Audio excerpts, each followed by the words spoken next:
Praise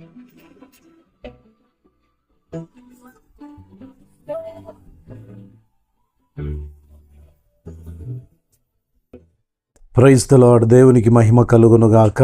మహోన్నతుడైన మహాగణుడైన మన ప్రభువైన యేసు క్రీస్తు యొక్క అతిశ్రేష్ఠ నామములో మీకు శుభములు పలుకుతున్నాను. ప్రియమైన దేవుని బిడ్డలారా, ఈరోజు వాక్య ధ్యానముగా కీర్తనలు 7వ అధ్యాయము నుండి కొన్ని విషయాలు మనం ధ్యానం చేద్దాం. నేను క్లుప్తంగా కొన్ని మాటలు చెప్పి నేను ముగిస్తాను. ఈ కొద్ది సమయం చక్కగా మీరు విని బలపరచబడాల్సిందిగా ప్రభు పేరట కోరుతున్నాను. కీర్తనలు 7 మొదటి వచనము నుండి చదువుతున్నాను. యెహోవా నా దేవా, నేను నీ శరణు జొచ్చి ఉన్నాను. నన్ను తరుము వారి చేతిలో నన్ను తప్పించుము. నన్ను తప్పించువాడెవరును లేకపోగా వారు సింహం వలె ముక్కలుగా చీల్చివేయకుండా నన్ను తప్పించుము అంటున్నాడు. ఈ చదవబడ్డ వాక్య భాగంలో మరి దావీదు మహారాజు ఎదుర్కొన్నటువంటి కొన్ని సమస్యలు కూడా మనకు కనబడతాయి. మరి బెన్యామీను వంశస్థుడైనటువంటి కూషు సౌలుతో దావీదు గురించి కొన్ని మరి నేరములు లేదా అబద్ధములు పలుకుతూ కొన్ని విషయాలు దావీదుకు వ్యతిరేకముగా తెలియపరిచినప్పుడు మరి దావీదు అతనికి కలిగినటువంటి ఆ యొక్క కీడును బట్టి లేదా అతడు ఎదుర్కొన్న ఆ సమస్యను బట్టి దావీదు దేవుణ్ణి ఆశ్రయిస్తున్నాడు. నాకు ఈ కీర్తన భాగం గురించి ఆలోచిస్తున్నప్పుడు ఒక ఆలోచన వచ్చింది. ఏంటిదంటే, దావీదు మరి చాలా బలవంతుడు. దావీదు దేవుణ్ణి ఆధారం చేసుకొని బ్రతుకుతున్నాడు. దావీదు తన శత్రువులను మరి జయించడానికి లేదా వారిని గెలవడానికి ఎన్నో అవకాశాలు ఉన్నప్పటికీ దావీదు దేవుని మీద ఆధారపడుతూ ఉండడం అనేది చాలా గొప్ప విషయంగా మనకి ఇక్కడ కనబడుతుంది. దీన్ని బట్టి దావీదు దేవుని ఎంత నమ్ముకొని ఉన్నాడో, ఎంత ఆధారం చేసుకొని ఉన్నాడో మనం అర్థం చేసుకోవాలి. ఇక్కడ మరి దావీదు మరి దేవుని మీద ఆధారపడుతూ నన్ను తరుము వారి చేతిలో నన్ను తప్పించుము. నన్ను తప్పించుకొని వాడెవడును లేకపోగా వారు సింహం వలె ముక్కలుగా చీల్చివేయకుండా నన్ను తప్పించుమంటున్నాడు. సింహము అనేటువంటి మాట కూడా కనబడుతుంది. మనకు పేతురు రాసినటువంటి పత్రికలు చూస్తే, ఎవరిని మృంగుదునా అని మీ విరోధి అయిన అపవాది గర్జించు సింహం వలె తిరుగులాడుచున్నాడనే మాటలు మనకు కనబడతాయి. దుష్టునికి మరి వాడినటువంటి పదముగా ఈ పదం మనకు కనబడుతుంది. ఒక రకంగా చెప్పాలంటే దుష్టుల చేతిలో నుండి తప్పించుమని. తప్పించేవారు ఎవరు లేకపోతే సింహం వలె చీల్చవలనన్న తలంపుతో దావీదుకు విరోధంగా వారు మరి నిలబడుతున్నారనే విషయం మనకు అర్థం చేసుకోవాలి. ఇలాంటి పరిస్థితులలో దావీదు మరి దేవుని ఎదుట తను తాను కూడా పరీక్ష చేసుకుంటున్నాడు. అక్కడ 4వ వచనంలో చూస్తే, నా చేత పాపము జరిగిన ఎడల, నాతో సమాధానంగా నుండిన వానికి నేను కీడు చేసిన ఎడల, శత్రువు నన్ను తరిమి పట్టుకొననిమ్ము, నా ప్రాణమును నేల కనగద్రొక్కనిమ్ము, నా అతిశయాస్పదమును మంటిపాలు చేయనిమ్ము, నిర్నిమిత్తముగా నన్ను బాధించిన వారిని నేను సంరక్షించి తిని గదా అనే మాట. నేను ఇతరులకు మేలే చేశాను కానీ కీడు చేయలేదు. ఒకవేళ నేను నా శత్రువులు నన్ను తరమవలనని, నన్ను చీల్చవలనని, నా కీడు చేయాలని వాళ్ళు అనుకుంటున్నారు కదా ప్రభు, ఒకవేళ నేను కీడు చేసిన వ్యక్తినైతే, నేను దుర్మార్గ పనులు పాపము చేసిన వాడనైతే, నీవు నా శత్రువులకు నీవే నన్ను అప్పగించు, నా అతిశయాస్పదాన్ని మంటిపాలు చేయనిమ్మనే మాటలు దావీదు మాట్లాడడం చూస్తే, ఒక రకంగా చెప్పాలంటే తన జీవితాన్ని తాను పరిశీలన చేసుకుంటూ దేవుని ఎదుటికి యథార్థ హృదయంతో దావీదు రావడం అనేది ఇక్కడ మనం గమనించదగినటువంటి విషయం. 6వ వచనానికి వచ్చి చూసినట్లయితే, యెహోవా కోపము తెచ్చుకొని లెమ్ము, నా విరోధుల ఆగ్రహము ననుచుటకై లెమ్ము, నన్ను ఆదుకొనుటకై మేలుకొనుము, న్యాయ విధిని నువ్వు నియమించి ఉన్నావు కదా.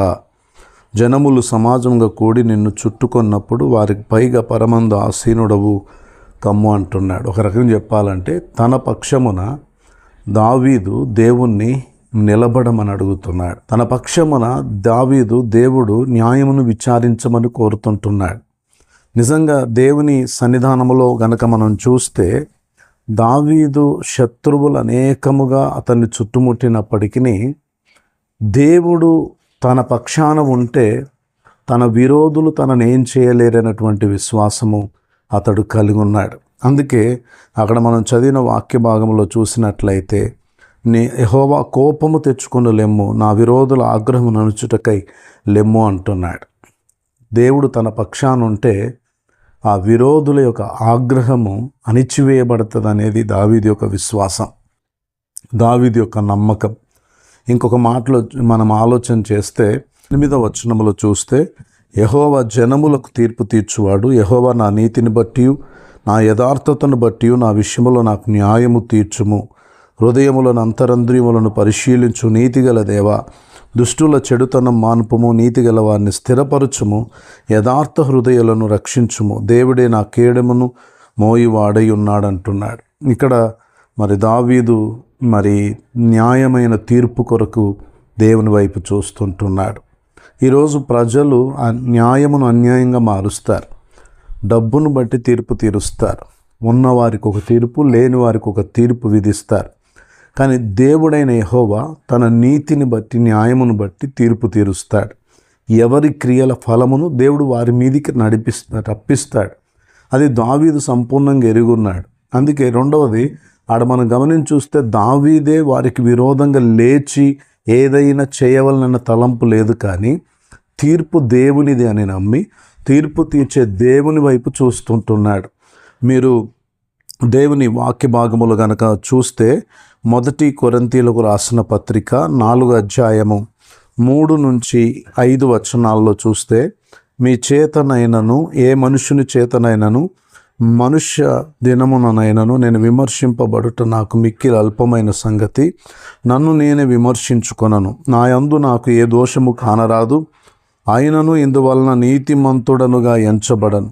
నన్ను విమర్శించువాడు ప్రభువే అనే మాట మరి అక్కడ చూస్తున్నాం. కాబట్టి సమయం రాకమును పనగా ప్రభు వచ్చే వరకు దేనిని గూర్చి తీర్పు తీర్చకుడి. ఆయన అంధకార మందలి రహస్యములను వెలుగులోనికి తెచ్చి హృదయములోని ఆలోచనలను బయలుపరుచున్నప్పుడు ప్రతివానికి తగిన మెప్పు దేవుని వలన కలుగును అంటున్నాడు. ఇక్కడ పౌలు జీవితంలో కూడా మరి నేను ఏ మనుషుని చేత విమర్శించబడుట నాకు చాలా అల్పమైన సంగతి, నన్ను నేను విమర్శించుకోను, నా యందు నాకు ఏ దోషం కానరాదు, అయినా నన్ను విమర్శించువాడు నా ప్రభువే అనే మాటలు పౌలు కూడా పలకడం చూస్తున్నాం. అవును, ఈరోజు మనల్ని విమర్శించాలన్నా, పరీక్షించాలన్నా, మనకు తీర్పు తీర్చాలన్నా ప్రభువే. ఏ మనుష్యుడు ఇంకొక మనుషునికి తీర్పు తీర్చుటకు కాదు, కానీ దేవుడే తీర్పును విధించువాడు, ఆయన తీర్పు తీర్చువాడనే విషయాన్ని మనం జ్ఞాపకం చేసుకోవాలి.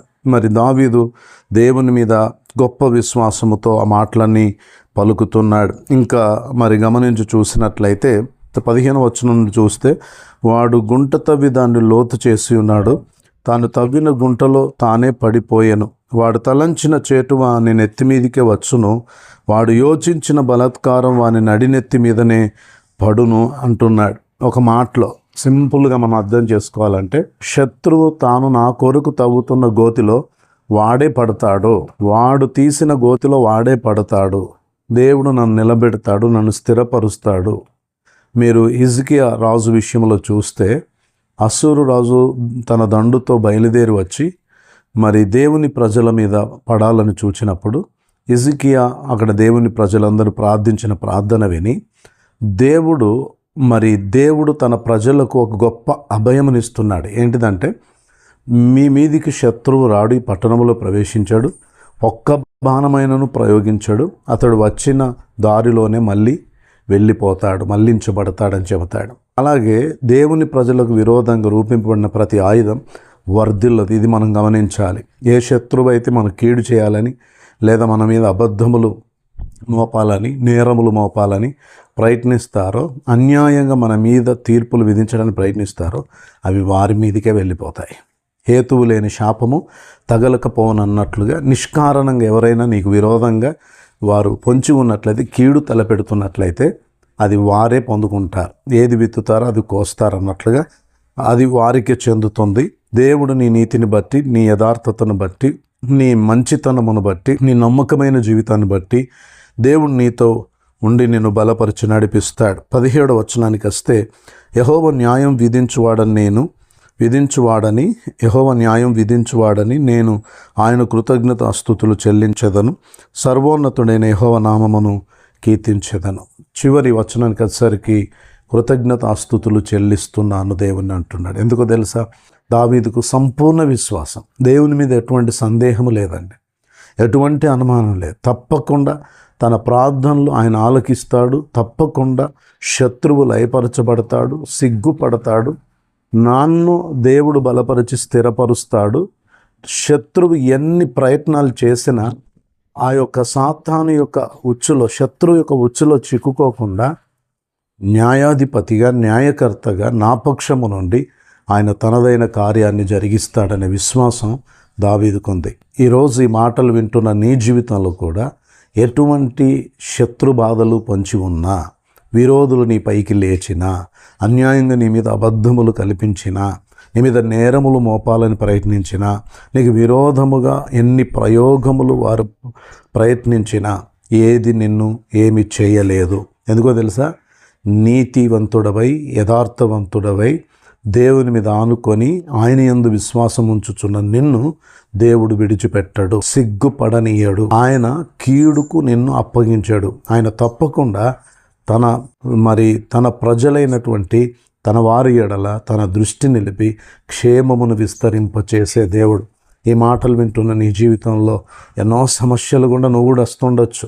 నీకు కూడా అనేక మంది శత్రువులు నీకు విరోధంగా లేపబడుతుండొచ్చు, నీకు విరోధంగా ఎన్నో మాటలు మాట్లాడుతుండొచ్చు, ఎన్నో రకాల ప్రయత్నాలు ఇంకా నిన్ను అణిచివేయాలి, ఇంకా నిన్ను పడగొట్టాలి, ఇంకా నిన్ను బలహీనపరచాలి, కృంగదీయాలి, నిన్ను లేవకుండా చేయాలని ఎన్నో ఆలోచనలు చేస్తుండొచ్చు.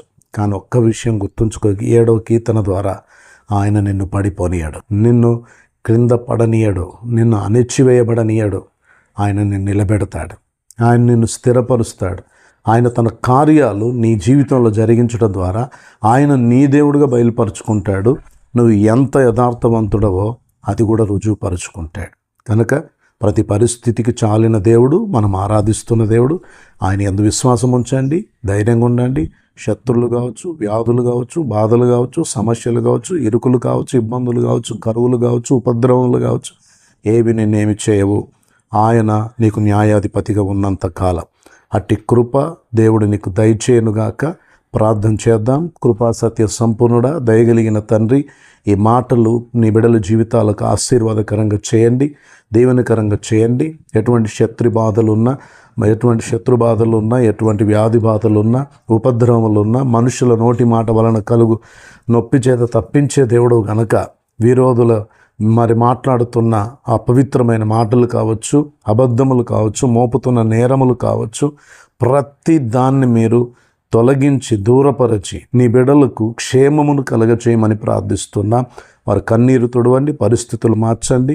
వారి దేవుడిగా వారితో ఉండి మీరు నడిపించుమని, నీ కృపా సత్యములను నీ బిడ్డల జీవితాల్లో బయలుపరిచి మహిమ పొందుమని కృతజ్ఞతలు చెల్లిస్తూ యేసు నామములో స్తుతించి ప్రార్థిస్తున్నాము తండ్రి. ఆమేన్.